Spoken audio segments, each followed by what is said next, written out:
main આપણો ઉદ્દેશ એ છે કે એજન્સીઓ તો જતી રહી જૂની બીજી નાખી એમ કે સોલંકી રાજકી બીજી એમ તો બધી જતી રહી ગયા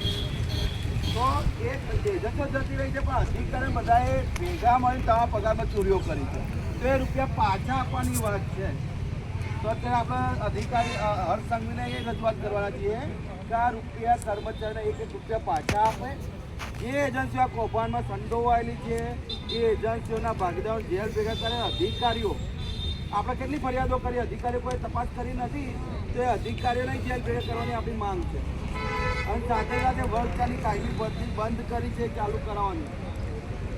કારણ કે વર્ગ 4ની કાયમી ભરતી ચાલુ થાય જે વર્ગ 4ના કર્મચારી આઉટસોર્સિંગની નોકરી કરી લે છે એ સીધા કાયમી થઈ જાય તો આપણી મુખ્ય માંગમાં આઉટસોર્સિંગ નીતિ જોતી જ નથી પણ સાથે સાથે અત્યારે ગુજરાતમાંથી ફોન મને એટલા બધા આવ્યા છે કે આઉટસોર્સિંગ માનદ વેતન કોન્ટ્રાક્ટ આ બધી નીતિઓ શોષિત લોકોના ફોન આવ્યા છે બધાને તમારે જેવી હેરાન નથી ત્યારે આપણે નવા વર્ષ એટલે 2026થી રાજ્યવ્યાપી આંદોલનનું એલાન કરું છું કે આ નીતિઓ નાબૂદ કરવા માટે રાજ્યવ્યાપી આંદોલન ચલાય છે આ નીતિઓ હવે જોતી જ નથી બરાબર ને તો તૈયાર છો ને કરવા માટે પછી નોકરીઓ જશે નોકરી ગુમાવવાનો ડર તો નથી ને તો બિલકુલ આપણે 1 જાન્યુઆરી 2026થી રાજ્યવ્યાપી આંદોલન શરૂ કરીએ છીએ આ પૈસા ચોરાના પૈસા તો પાછા લેવાની તો સાથે સાથે આઉટસોર્સિંગ નીતિઓમાંથી નાબૂદી માટે પણ લડવાના છીએ તો હવે તમારા જિલ્લામાં ટીમ બનાવવાની તાકાત ઊભી કરવાની એ જવાબદારી તમારી બીજું ભાઈ ક્યાં આ બાજુ આવતા આ બાજુ આવો અહીંયા હવે ઘણા ઓછા કર્મચારીનો પરિચય હશે પિન્ટુભાઈનો કેટલા ઓળખે છે પિન્ટુભાઈને હા દત્તર કરો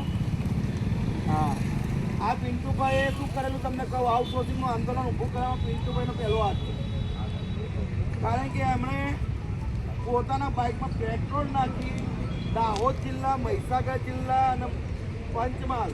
આ 3 જિલ્લાની દરેક પીએચસી સીએચસીની મુલાકાત લીધી કર્મચારીને લડવા માટે તૈયાર કર્યા હતા એ પછી મિટિંગ કરી કે હવે બધા કર્મચારી મિટિંગમાં આવશે મને બોલાવ્યા હતો એ પછી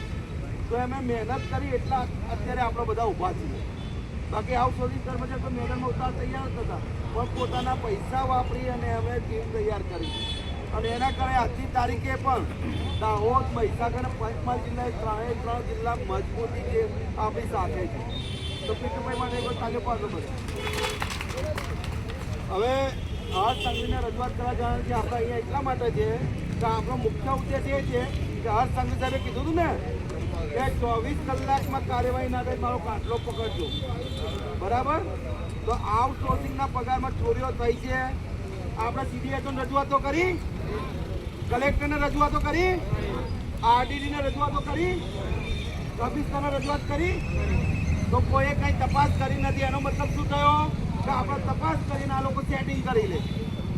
તો એ તમામ અધિકારીઓ વિરુદ્ધ પોલીસ ફરિયાદ દાખલ થાય એટલે જેલ ભેગા થાય એ માટે આપણે હર્ષ સંઘવીને રજૂઆત કરી રહ્યા છીએ અને હર્ષ સંઘવીને 24 કલાક નહીં 24 દિવસ પણ આપવા તૈયાર છીએ તો 24 કલાકમાં તો તપાસ નહીં થાય 24 દિવસમાં તપાસ કરો કર્મચારીને 1 રૂપિયા પાછા આપો 4 લાખ તમારા ખાતામાં આવશે કંઈ નોકરી કરશો બિઝનેસ કરશો નોકરી કરશો 4 લાખમાંથી હા આટલો ગલ્લો ખોલો તો બી સારી આવક થાય તારે અને માલિક તો કહેવાવ અને ખાસ વાત તમારા લોકો કોઈ સમજ્યા નથી તો ગુજરાત સરકાર આ નીતિ લાવી છે ને ખાલી એસસી એસટી ઓબીસી સમાજને ગરીબ રાખવા જ લાવી છે 10% સવર્ણ સમાજના છે પણ એ બિચારા રોજગારી નથી એટલા આવ્યા છે બાકી આપણા સમાજના યુવાનોને ગરીબ રાખવા જ આ નીતિ લાવી છે અને એમ છતાં હું જોઉં છું ચૂંટણી આવે એટલે બધા ભાજપ હા કરો છો ને તો આજ પછી એક વાત યાદ રાખો જો આઉટસોર્સિંગની નીતિ નાબૂદ નહીં તો ભાજપનો વોટ નહીં નીતિ નાબૂદ કરે તો હું પોતે વોટ આપીશ બરાબર તમે બધા ટાઈમિંગ કરતા હું બધા સાથે વોટ આપીશ પણ જો આ નીતિ નાબૂદ નથી થતા તો આ ભાજપનો વોટ નહીં અને આ મેસેજ તમારા પૂરતો ના રહેવો જોઈએ આઉટસોર્સિંગ બંધ કરો આઉટસોર્સિંગ બંધ કરો આઉટસોર્સિંગ બંધ કરો વચેટિયા હટાઓ વચેટિયા હટાઓ ભ્રષ્ટાચાર હટાઓ वचेटियां हटाओ,